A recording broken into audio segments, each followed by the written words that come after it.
بلکہ ان کو حل کرنے کا بھی ایک خصوصی پس منظر رکھتے ہیں۔ ان تمام چیزوں کو سامنے رکھ کر اس طرح کی تنظیمیں بنانا، ان کے درمیان ربط پیدا کرنا، یہ ایک سے زیادہ بھی ہوں تو اس سے کوئی فرق نہیں پڑتا، تاہم مثالی صورت یا آئیڈیل صورت تو یہی ہے کہ مسلمان جہاں بھی جائیں وہاں پر ان کی ایک ہی تنظیم وجود میں آ جائے، کیونکہ اس طرح کی تنظیمات میں کوئی فکری پہلو نہیں ہوتا۔ اس سے مقصود یہ ہے کہ مسلمانوں کو کیا مسائل درپیش ہیں، ان کو ایک کمیونٹی کی حیثیت سے کیا ضرورتیں لاحق ہو گئی ہیں، ان کو سامنے رکھ کے اس طرح کی تنظیمیں بنائی جاتی ہیں۔ تو میرے نزدیک جو تنظیمیں فکری بنیاد پر بنتی ہیں یا جن کے ہاں کوئی نظریاتی مباحث ہوتے ہیں، ان میں تو اتفاق و اتحاد پیدا کرنا بہت مشکل بھی ہے اور شاید اس کی کوئی ضرورت بھی نہیں ہوتی۔ ان کا معاملہ یہ ہے کہ وہ آپ کے ذہن سے مخاطب ہوتی ہیں، اور اس لحاظ سے مثال کے طور پر مسلمانوں کے اندر مختلف گروہ ہیں، مختلف فرقے ہیں، انداز فکر میں بہت سا فرق ہے، اس کی بنیاد پر تنظیمیں بنتی رہتی ہیں اور ادارے بھی وجود میں آتے رہتے ہیں، لیکن مسلمان بحیثیت ایک کمیونٹی کے، مسلمان بحیثیت ایک جماعت کے اپنے کچھ مسائل رکھتے ہیں، جیسے ان کی مسجدوں کا اہتمام کرنا ہے، جیسے نماز روزے کے معاملے میں ان کی رہنمائی کرنی ہے، جس طرح سے حج و عمرہ کے بارے میں ان کی ضروریات پوری کرنی ہے، جیسے تجہیز و تکفین کے معاملات ہیں۔ اگر ان سب ضرورتوں کو سامنے رکھ کے اور ان کی عمومی تعلیم کو مقصد بنا کر، یعنی وہ چیز جس پر کوئی اختلاف نہیں، جیسے ہم عام طور پر کہتے ہیں کہ ابتدائی تعلیم تو براڈ بیس ہوتی ہے، وسیع بنیاد ہوتی ہے، اگر کوئی تنظیم بنائی جاتی ہے تو میں یہ سمجھتا ہوں کہ یہ ایک ناگزیر ضرورت ہے۔ یہ آپ کے علم میں ہوگا کہ ہندوستان میں ہمارے بعض جلیل القدر علماء نے ایک زمانے میں یہ نقطہ نظر پیش کیا تھا کہ اب جب مسلمانوں کا سیاسی نظم ختم ہو گیا ہے تو پورے بر صغیر کے مسلمانوں کا ایک نظم پیدا ہونا چاہیے۔ یہ خواب شرمندہ تعبیر نہیں ہو سکا، لیکن جب مسلمان ایک جگہ سے نکلے ہیں اور انہوں نے مختلف ملکوں میں جا کے ڈیرے ڈالے ہیں تو ہر ملک میں سمجھتا ہوں کہ اس طرح کی تنظیمیں ضرور وجود میں آنی چاہیے، اور ان کے بارے میں میری رائے یہی ہے کہ ان کو اپنے آپ کو نظریاتی مباحث سے، اختلافات سے، فقہی اختلافات ہوں، علمی اختلافات ہوں یا کسی بھی نوعیت کے اختلافات ہوں، ان سے اپنے آپ کو بالاتر رکھنا چاہیے۔ وہ چیزیں یہاں موضوع بحث بننی چاہیے جو پوری کمیونٹی کی ضرورت ہے، جو پوری مسلمان معاشرت کی ضرورت ہے، جو ان کی تہذیبی روایات کی ضرورت ہے، جو ان کے ہاں متفق علیہ تہواروں کی ضرورت ہے، ان سب چیزوں کو سامنے رکھ کر اس طرح کا نظم قائم کرنا، یہ میرے نزدیک ایسی ضرورت ہے جیسے ہوا اور پانی ضرورت ہے۔ ٹھیک ہے، ہم سب آگے بڑھاتے ہیں اس موضوع کو۔ یہ بیان فرمائیے گا، اس وقت زیادہ تر آپ کو سننے والے امریکہ میں کوئی مسلمان ہیں، ان کے حوالے سے کچھ سوالات بھی میں آپ کے سامنے رکھوں گا، چاہوں گا کہ آپ کا نقطہ نظر سامنے آئے۔ جو لوگ امیگرینٹس کی صورت میں امریکہ میں منتقل ہوئے، بڑی تعداد میں 60s 70s میں، وہ اپنی مذہبی تہذیبی روایات کو لے کر یہاں پر آئے، لیکن جو نئی نسل آگے پیدا ہوئی اس کے ہم یہ دیکھتے ہیں کہ کرائسس کی صورتحال ہے، مذہبی رجحانات کے بارے میں ہو، کلچرل اسپیکٹ ہو، تہذیبی پس منظر ہو، لباس، ہر چیز کے بارے میں۔ تو مجھے بتائیے گا کہ والدین یہ پوچھتے ہیں کہ ان مسائل میں ہم بچوں کو کیسے قائل کریں، بچوں کو کیسے سمجھائیں کہ وہ انہی نظریات، انہی آدرش پہ قائم رہیں۔ پہلی مثال میں لے لیتا ہوں ایک ڈریس کوڈ کی۔ ظاہری بات ہے مغربی ممالک کے اندر ہم دیکھتے ہیں کہ جو ہمارا مسلم تہذیبی پس منظر ہے اس سے مختلف ڈریس کوڈ سامنے آتا ہے، تو یہ جو مسلمان والدین یہاں پر آ کر آباد ہوئے ہیں کیسے اپنی نسلوں کو ایک ساتر، ایک محتشم لباس جو کہ ہماری روایت ہے اس کے حوالے سے انہیں قائل کر سکتے ہیں؟ پہلی چیز تو یہی ہوتی ہے کہ والدین جہاں سے بھی آئے ہیں اپنی روایت اپنے ساتھ لے کے آئے ہوتے ہیں، ان کا رہن سہن، ان کا انداز گفتگو، وہ کیسے زندگی بسر کرتے ہیں، اولاد اسی کو دیکھتی ہے۔ تو پہلے مرحلے میں تو میں ہمیشہ یہ کہتا ہوں کہ والدین جو کچھ اپنی اولاد کو بنانا چاہتے ہیں انہیں اپنے گھر میں، ان کی معاشرت میں، اپنی رہن سہن میں وہی بن کے رہنا چاہیے۔ ان کو دیکھیں گے، جب ان کو وہ دیکھتے ہیں تو اس کے بعد جو سب سے پہلی بات ہے اور جو ان کو شاید اپنے ملکوں میں کوئی ایسی ضرورت نہ محسوس ہوتی ہو، وہ یہ ہے کہ وہ خود اپنی تہذیبی روایات کا شعور پیدا کریں۔ یعنی ایک چیز تو یہ ہے نا کہ آپ مراکش میں پیدا ہوئے ہیں، آپ بر صغیر میں پیدا ہوئے ہیں، آپ عرب کے کسی ملک میں پیدا ہوئے ہیں اور آپ نے وہاں کی جو روایات تھیں ان میں زندگی بسر کی ہے، جس طریقے سے ہم خود بخود ان کو اپنا لیتے ہیں، آپ نے بھی اپنا لیا ہے۔ معاشرے میں، سوسائٹی میں جو چیزیں چل رہی ہوتی ہیں ان کے بارے میں زیادہ تردد بھی نہیں ہوتا، لیکن جس وقت آپ کسی دوسری معاشرت میں جاتے ہیں تو پھر آپ جو کچھ اختیار کرتے ہیں یا جس چیز پہ اصرار کرتے ہیں وہ اپنے پیچھے ایک ریزننگ، ایک استدلال چاہتی ہے۔ تو یہ معلوم ہونا چاہیے ہر شخص کو جب وہ کسی دوسری جگہ پر جا رہا ہے کہ اگر اس کی مذہبی روایت ہے تو اس کے پیچھے کیا استدلال ہے، اس کا کوئی تہذیبی پس منظر ہے تو اس کے پیچھے کیا استدلال ہے، وہ اگر لباس کے بارے میں، اٹھنے بیٹھنے کے بارے میں، آداب معاشرت کے بارے میں کوئی خاص چیزیں اپنائے ہوئے ہیں تو اس کی بنیادیں کیا ہیں۔ تو سب سے پہلی چیز تو یہ ہے کہ خود والدین کو اس کا شعور پیدا کرنا چاہیے۔ دوسرے لفظوں میں یوں کہیے کہ اپنے آپ کو اس معاملے میں ایجوکیٹ کرنا چاہیے، اپنی تعلیم کا اہتمام کرنا چاہیے۔ ہمارے ہاں میں نے یہ آپ سے عرض کیا ہے کہ یہ چیزیں بالعموم والدین سے سن کر، معاشرے میں دیکھ کر اپنا لی جاتی ہیں، یہ کوئی بڑا شعوری اختیار نہیں ہوتا، تو اس کو شعوری اختیار میں تبدیل کرنا چاہیے۔ ایک زمانے میں ہمارے بعض اہل علم نے یہ تعبیر اختیار کی تھی کہ مسلمانوں کو اس کی ضرورت ہے کہ وہ شعوری طور پر مسلمان ہوں، یعنی اپنے ایمان کی تجدید کریں۔ تو ایمان کی تجدید یہاں کسی فقہی مفہوم میں نہیں کہا جا رہا، بلکہ اس معنی میں کہا جا رہا ہے کہ آپ نے اپنے آپ کو پہچاننا ہے، اپنی معرفت پیدا کرنی ہے۔ آپ مسلمان ہیں تو کیوں ہیں، آپ کا ایک تہذیبی پس منظر ہے تو اس کے کیا احوال ہیں، ان احوال کے لیے آپ کے پاس کیا استدلال ہے، یہ چیز خود آپ کے علم میں ہونی چاہیے۔ ظاہر ہے کہ سب لوگ ایک خاص علمی سطح کے نہیں ہوتے، اس وجہ سے جس حد تک بھی وہ بات کو سمجھ یا سمجھا سکتے ہیں ان کو کوشش کرنی چاہیے کہ اپنے بچوں کو وہ بتائیں، ان کے سامنے اس چیز کو استدلال کے ساتھ رکھیں۔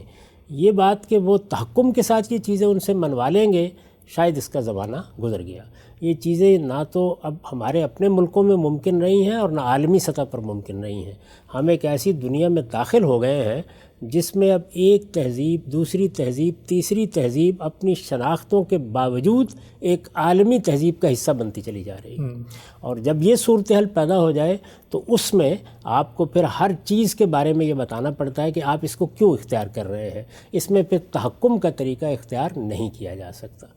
اس کے بعد یہ کوشش کرنی چاہیے کہ آپ جس پس منظر سے آئے ہیں، یہ ہو سکتا ہے کہ آپ عجم کے پس منظر سے آئے ہوں، ہو سکتا ہے عرب کے پس منظر سے آئے ہوں، ہو سکتا ہے بر صغیر سے آئے ہوں، آپ جہاں سے بھی آئے ہیں، آپ کی جو اسلامی زبان ہے، آپ یہ کہیں گے کہ زبان بھی اسلامی اور غیر اسلامی ہوتی ہے، یقیناً ہوتی ہے۔ یہ کس طرح ہوتی ہے؟ یہ بالکل اسی طرح ہوتی ہے جیسے ہم اپنے ملکوں میں بھی اس کا تقاضا کرتے ہیں کہ لوگوں کو انگریزی زبان سیکھنی چاہیے۔ تو ظاہر ہے کہ اس کی وجہ کیا ہے؟ وہ جدید علوم کی زبان بن چکی ہے۔ جدید علوم کی دوسری زبانیں میں بھی ہیں، لیکن ہم ایک ایسی زبان کا ذکر کرتے ہیں کہ اب نئے علوم اس زبان کی وساطت سے ہم تک پہنچ رہے ہیں، اور ہم اگر ان تک رسائی چاہتے ہیں تو ہمیں بھی اس زبان پر گرفت ہونی چاہیے۔ اسی طریقے سے ہمارا مذہب، ہمارا دین وہ عرب میں آیا، یعنی میری مراد اسلام کی اس صورت سے ہے جو محمد الرسول اللہ صلی اللہ علیہ وسلم کے ذریعے سے ملی ہے۔ یہ تمام انبیاء کا دین ہے اور ہمیشہ سے یہ دین اسلامی رہا ہے، لیکن رسول اللہ صلی اللہ علیہ وسلم کے ذریعے سے جب اس کی تجدید ہوئی اور پھر یہ دنیا کو دیا گیا اور قرآن مجید عربی زبان میں نازل ہوا، خود رسالت مآب صلی اللہ علیہ وسلم نے اس میں خطاب کیا، تو ہمارے علوم کی ابتدا بھی اسی زبان سے ہوئی۔ اس کے بعد دوسرا دور فارسی زبان کا ہے، اور پھر اس کے بعد اردو زبان کو یہ حیثیت حاصل ہو گئی۔ بعض دوسری زبانوں کا بھی یہ معاملہ ہے کہ وہ اپنا ایک مذہبی پس منظر رکھتی ہیں، لیکن اگر آپ غور کر کے دیکھیں تو جو کچھ بھی علم وجود میں آیا ہے مذہب کے حوالے سے، وہ بڑے لوگ انہی زبانوں میں لکھنے والے پیدا ہوئے ہیں اور انہی کے ذریعے سے وجود میں آیا ہے۔ تو ان میں سے کوئی ایک زبان اپنے بچوں کو لازماً سکھانی چاہیے۔ یعنی یہ معاملہ اس لیے بھی ضروری ہے کہ آپ اپنا مذہب بتانا چاہتے ہیں، اس لیے بھی ضروری ہے کہ آپ اپنی تہذیب کو منتقل کرنا چاہتے ہیں، اس لیے بھی ضروری ہے کہ اپنی روایات سے ان کو وابستہ رکھنا چاہتے ہیں، اس لیے بھی ضروری ہے کہ انسان کا حافظہ اس کے ماضی سے ترتیب پاتا ہے اور آپ ان کو ماضی سے بیگانہ نہیں دیکھنا چاہتے۔ یہ سب چیزیں اپنا پس منظر رکھتی ہیں اور یہ سب زبان ہی کے پیرہن میں وجود پذیر ہوتی ہیں۔ یعنی زبان صرف ذریعہ ابلاغ نہیں ہوتی۔ لوگوں کی ایک بڑی غلطی یہ ہے کہ وہ یہ سمجھتے ہیں کہ فلاں اور فلاں حقائق ہیں، فلاں زبان میں ان کا ترجمہ کر دیجئے تو بات ختم ہو جائے گی۔ اس سے بات ختم نہیں ہوتی۔ یعنی جب کوئی اعلیٰ علم پیدا ہوتا ہے تو وہ بڑے اعلیٰ درجے کے لوگوں کے قلم اور ان کی زبان سے ادا ہوتا ہے، اور جب تک ان سے براہ راست لوگ استفادہ کرنے کی پوزیشن میں نہ ہوں، اس وقت تک ایک خاص علمی سطح پر جانے کے بعد عالمی پھر متاثر نہیں ہوتا۔ تو والدین سے تربیت پائیں گے لوگ، اپنے گرد و پیش سے سیکھیں گے، اپنے ہاں کسی استاد سے تعلیم پالیں گے۔ اس کے بعد جب بڑے سوالات پیدا ہو جائیں گے تو پھر یہ ضروری ہے کہ وہ مسلمانوں کی علمی میراث سے واقف ہوں، اس کے بڑے لوگوں سے واقف ہوں، اس میں جو اذکیاء پیدا ہوئے ہیں ان سے استفادہ کر سکیں۔ تو وہ بڑے لوگ ہیں جو پھر آپ کو اپنی تہذیب سے، اپنی ثقافت سے، اپنی مذہبی روایات سے اور اگر کوئی نظریہ ہے تو اس سے وابستہ رکھتے ہیں۔ میں خود ہمیشہ اپنی مثال دیتا ہوں کہ جس وقت والدین سے تربیت پائی، بعض چیزوں کو سمجھا، بعض چیزوں کو دیکھا، تو بڑے ابتدائی تعلیمی زمانے ہی میں ابوالکلام آزاد سے، اقبال سے، سید ابوالحسن مودودی سے، شبلی نعمانی سے، یہ وہ بزرگ تھے کہ جن کے ساتھ واقفیت ہو گئی، جن کی تحریریں سامنے آ گئیں، جن کو پڑھنے کے لیے ان تک رسائی ہو گئی، تو اس کا نتیجہ یہ نکلا کہ پھر پیچھے پلٹ کے والدین کے سامنے اپنے اشکالات رکھنے کی ضرورت باقی نہیں رہی۔ ہمیں اس ضرورت کا احساس بھی کرنا چاہیے اور اپنے بچوں کو اس کے لحاظ سے تعلیم کے مواقع بھی فراہم کرنے چاہیے۔ ٹھیک ہے، آپ سے آخری 2 سوال پوچھتا ہوں میں آپ سے۔ یہ بیان فرمائیے گا کہ یہاں پر جو بچے بچیاں ہائی اسکول، یونیورسٹی، کالج میں جاتے ہیں، ایک سوال بالعموم پوچھتے ہیں اور والدین کے پاس اس کا جواب نہیں ہوتا۔ وہ سوال یہ ہے کہ جب وہ شادی کے لیے کسی پارٹنر کا انتخاب کر رہے ہیں تو وہ کہتے ہیں کہ جس طرح مسلمان ہیں ایسی غیر مسلم ہیں، ان کے اندر حسن اخلاق بھی ہے، وہ اچھے کام بھی کر رہے ہوتے ہیں، رفاہی کام بھی کر رہے ہوتے ہیں، تو کیا وجہ ہے کہ ایک مسلمان بچہ یا بچی جس وقت شادی کر رہا ہو تو دین نے یہ لازم قرار دیا ہے کہ وہ مسلمانوں ہی کا انتخاب کرے؟ وہ کوئی علمی عقلی ایسا استدلال ہو جو والدین بچوں کے سامنے پیش کر سکیں۔ یہ بھی آپ نے فرمایا کہ حسن اخلاق بھی ہے، اچھی تربیت بھی ہے، ان چیزوں کی کیوں ضرورت ہے؟ اس لیے کہ یہ کچھ اقدار ہیں جن اقدار پر آپ کوئی مداہنت کرنے کے لیے تیار نہیں ہیں۔ یعنی آپ یہ کہتے ہیں کہ اخلاق ایک ایسی قدر ہے کہ جو اگر ہوگی تو اس کے ساتھ ہی ایک اچھا گھر بنے گا، تو اس کا مطلب یہ ہے کہ حسن اخلاق آپ کے لیے مسئلہ ہے، آپ اسے قدر سمجھتے ہیں، اسے آپ تلاش کرنا چاہتے ہیں، اسے زندگی کی ضرورت قرار دیتے ہیں۔ یہی معاملہ مذہب کا ہے۔ اگر مذہب آپ کا مسئلہ ہے، اگر آپ یہ سمجھتے ہیں کہ مذہب کی بنیاد پر فیصلہ ہونا ہے اور یہ فیصلہ قیامت میں ہونا ہے، اور میرے بچوں کو بھی کسی مذہب کا پابند رہنا ہے، اور میری معاشرت کو بھی کسی مذہب کے سانچے میں ڈھلنا ہے، تو اس کا مطلب ہے مذہب آپ کا مسئلہ ہے۔ اگر مذہب آپ کا مسئلہ ہے تو پھر وہ بیاہ میں بھی، نکاح میں بھی آپ کا مسئلہ ہونا چاہیے۔ یہ تو بالکل ایک سادہ علمی چیز ہے، اس طرح دیکھنا چاہیے اس کو۔ یعنی میں جن چیزوں کو اہمیت دیتا ہوں، جو میرے لیے مسئلہ ہوتی ہیں، جن کو میں اپنے کنسرن کا ذریعہ سمجھتا ہوں، ان کے بارے میں دیکھتا ہوں۔ یعنی میں دیکھوں گا کہ نا کیا اقدار ہیں دوسرے آدمی کی، مجھے شادی کرنی ہے، مجھے نکاح کرنا ہے، مجھے گھر بسانا ہے، یہ زندگی بھر کا فیصلہ ہے، میری اولاد ہونی ہے، اس نے تربیت پانی ہے۔ تو اصل میں مسئلہ یہ ہے کہ بچوں کے لیے مذہب کوئی ریلیونٹ چیز نہیں رہی، وہ ان کے ساتھ، ان کے افکار کے ساتھ، ان کی زندگی کے ساتھ، ان کے فکر کے ساتھ متعلق نہیں رہا۔ وہ والدین کو دیکھتے ہیں کہ وہ انہیں زبردستی ایک مذہب کا پابند رکھنا چاہتے ہیں، اور اس میں پھر ان کے سامنے یہ سوال پیدا ہوتا ہے کہ یہ ہماری محبت میں، ہماری پسند کے رستے میں مذہب کو کیوں رکاوٹ بنا کھڑا کر دیا گیا ہے۔ تو اس لیے یہ سوال اس وقت تک سامنے آتا رہے گا جب تک کہ ہم اپنے بچوں کے سامنے مذہب کو اس طرح پیش نہیں کریں گے کہ وہ حسن اخلاقی کے طریقے پر ان کا ذہنی، فکری، تہذیبی مسئلہ بنے۔ جب وہ مسئلہ بن جائے گا تو وہ یہ سوال نہیں کریں گے۔ ٹھیک ہے صاحب، اس پہلو پہ بھی روشنی ڈالیے گا کہ کیا مسلمانوں کو امریکہ کی لوکل پالیٹکس، یہاں کی جو نیشنل پالیٹکس ہے، اس میں انوالو ہونا چاہیے؟ ایک عذر یہ پیش کیا جاتا ہے کہ ظاہری بات ہے چند بڑی جماعتیں موجود ہیں، ان جماعتوں کے اپنے مینیفیسٹو ہیں، اور ان مینیفیسٹوز میں سے بعض ایسی چیزیں موجود ہیں جو خلاف اسلام بھی ہوتی ہیں۔ تو اب اگر کوئی شخص ان پارٹیز کا حصہ بن کے لوکل پالیٹکس میں متحرک ہوتا ہے تو کوئی دینی لحاظ سے کوئی سوال تو نہیں ہے اس میں؟ ضرور ہونا چاہیے۔ میں آپ سے عرض کرتا ہوں کہ آپ جن ملکوں میں جاتے ہیں، آپ نے جب ان کی شہریت حاصل کر لی تو ان کو اپنا ملک سمجھیے، اس زمین سے آپ کا تعلق پیدا ہونا چاہیے، اس ملک کے ساتھ آپ کی وفاداری ہونی چاہیے، آپ اس کی ترقی کے لیے سوچیں، اور جب آپ یہ ساری چیزیں اپنے پیش نظر رکھیں گے تو پھر اگر آپ کے اندر سیاسی ذوق ہے تو آپ سیاست میں بھی ضرور حصہ لیں گے۔ ہمارے ہاں تو بہت سے لوگ اپنے ہی ملکوں کی سیاست سے وابستہ رہتے ہیں اور ذہنی لحاظ سے وہیں جیتے ہیں۔ ان کو جس زمین کا انہوں نے انتخاب کیا اس سے متعلق ہونا چاہیے، وہاں کی سیاست کو سمجھنا چاہیے، وہاں کے احوال کو سمجھنا چاہیے، اور ان پارٹیوں میں بھی جانا چاہیے۔ ان ملکوں میں جہاں جمہوریت ہے، اس اصول کو مانا جاتا ہے کہ آپ اختلاف رائے کے ساتھ رہ سکتے ہیں، اپنا اختلاف رائے بیان کیجیے، اور اگر آپ کی بڑی تعداد ہو جائے گی تو وہ پھر اس منشور پر بھی اثر انداز ہونا شروع ہو جائے گی، وہ اس کے تہذیبی نتائج پر بھی اثر انداز ہوگی۔ آپ غیر متعلق ہو کے بیٹھے رہیں گے تو پھر اس کے صرف نتائج عواقب بھگتتے رہیں گے، اس میں آپ کا کوئی حصہ نہیں ہوگا۔ اس وجہ سے میرے نزدیک تو جن لوگوں کے اندر بھی سیاست کا ذوق ہے انہیں ضرور حصہ لینا چاہیے۔ ٹھیک ہے، ہم سب آخر میں ایک پیغام میں آپ سے چاہوں گا اور اسی پیغام پہ ہم خاتمہ کریں گے۔ ہمارے دین نے اخلاقی لحاظ سے اور آفاقی لحاظ سے تمام چیزوں کا احاطہ کیا ہے، لیکن جو مسلمان مغربی ممالک میں آتے ہیں، یہاں کے معاشرت، یہاں کی تہذیب سے بھی آپ کو لگتا ہے کہ مسلمانوں کو کچھ چیزیں سیکھنی چاہیے؟ اگر وہ ہیں تو وہ کیا چیزیں؟ وہ آئے اس لیے ہے کہ ان کے لیے کچھ کشش ہے یہاں پہ، یعنی ان معاشروں نے کس طریقے سے اپنا سفر طے کیا ہے، یہ مختلف مراحل سے کس طرح گزرے ہیں، جو کچھ ان کا ماضی تھا اس سے انہوں نے کس طرح نجات حاصل کی ہے۔ ان کے ہاں جب رینیسنس ہوا اور اس میں ایک احیاء علوم کی صورتحال پیدا ہوئی تو کیا نتائج نکلے ہیں؟ جدید علوم نے، اسی طریقے سے ایجادات نے، اسی طریقے سے جدید علوم کے بعض اکتشافات نے ان کے ذہن پر کیا اثرات کیے ہیں، وہ اثرات ہمارے معاشروں تک کیسے پہنچتے ہیں، ان کا مطالعہ کرنا چاہیے انہیں۔ بہت کچھ سیکھنے کا ہے۔ یہ حقیقت ہے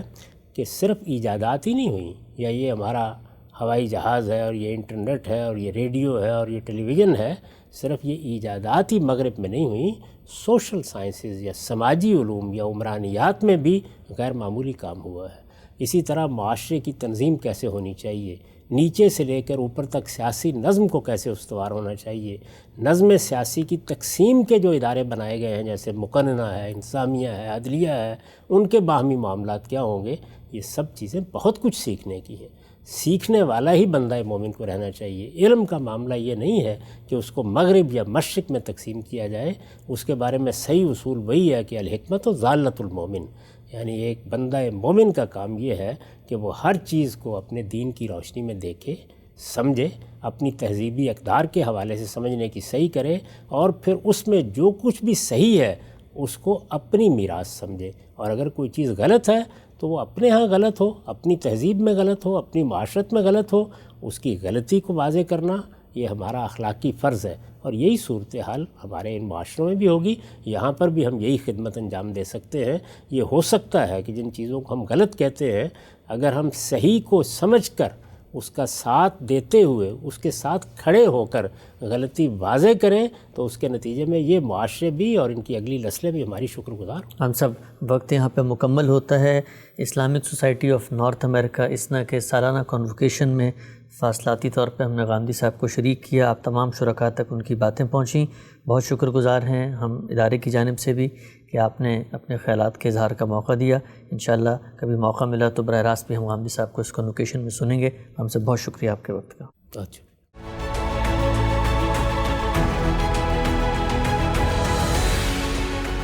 Welcome to the 58th Annual ISNA Convention.